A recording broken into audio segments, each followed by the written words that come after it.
Hi, this is Mark Spoonhour with Laptop Magazine, and we're here with the HP Compact Mini Note PC. And we're sort of calling it internally the rich man's low-cost laptop because it offers a lot more than the competition. Starting with this really sleek all-aluminum casing, which is really durable. Now, this device was manufactured, it's being designed for the education market, but it has a lot of crossover appeal, and we're about to show you why, especially with mobile professionals. So you open this thing up and you get a pretty large 8.9-inch display, and you can see that the resolution is relatively high. It starts at 1280, and there's a lot of desktop real estate. I'm going to give you a tour of the rest of this, but one of the other really important highlights is the full-size keyboard. So full size in this case means 92%, but it's a huge difference compared to other mini notebooks like the EPC because you really get a full typing experience. So the no-look typing is really important for any notebook, but I think it's really appreciated for something like this. And if you could look really closely above the display, you'll see a Vga webcam. It's almost hidden here. And to the left and right of the display, you have the built-in speakers. So you have stereo speakers on a device this size. Give you a quick tour of the rest of the device. Starting underneath the keyboard, we have a relatively good touchpad. It's nice and wide, and you have a built-in scroll zone over here. And flanking the touchpad area, you have two touchpad buttons, or two mouse buttons. This arrangement is a little bit awkward for us, and it's not quite a deal breaker, but it's something you're definitely going to have to get used to. And I think for the most part, you're going to be doing a lot of clicking just on the touchpad itself. So let's start with some of the other design features.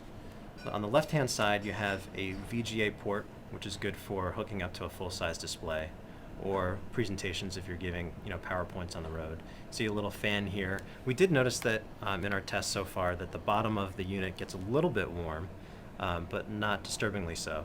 You also have a powered USB port that could be used for optical drives, as well as a headphone and mic jack.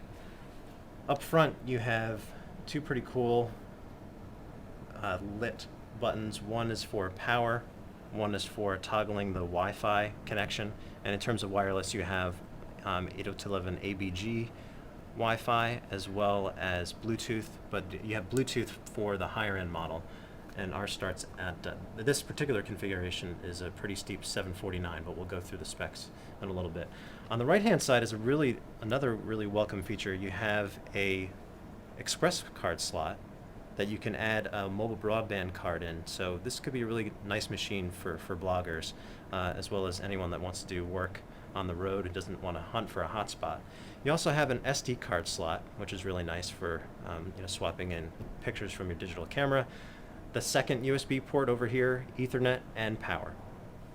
So you might notice the little bit of a bulge on the bottom of this system, and that's because we have the 6-cell battery.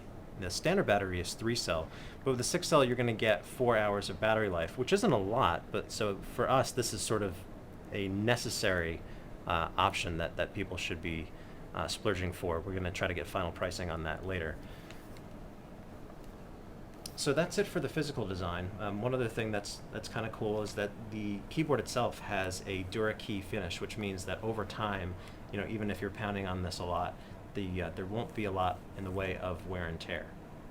So as far as the specs go, we have a 1.6 gigahertz VIA processor, and in our test, a lot of our applications are open pretty quickly, and we've had a pretty good time web surfing on this because of the high resolution of the 8.9-inch panel.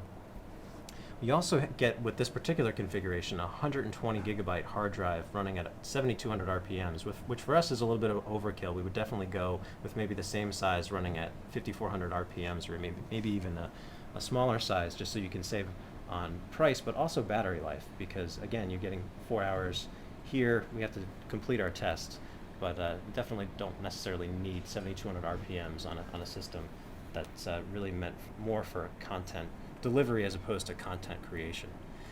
We also have 2 gigabytes of RAM, which I think is welcome, especially for a system that's running, in this case, Vista Business.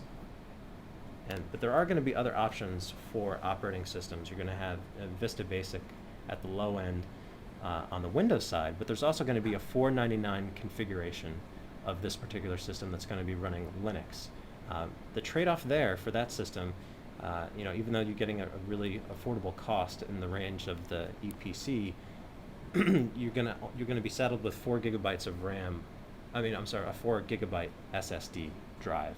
So you're not going to have a lot in the way of storage. But we think overall that the Windows system is going to sell a lot better, just because it's a more mainstream OS. But we definitely would like to see the Linux system once that comes through. So that's pretty much it for this particular look at the HP Compaq Mini Note 2133. We'll be putting this system through our paces, and we are going to bring you our test results very soon.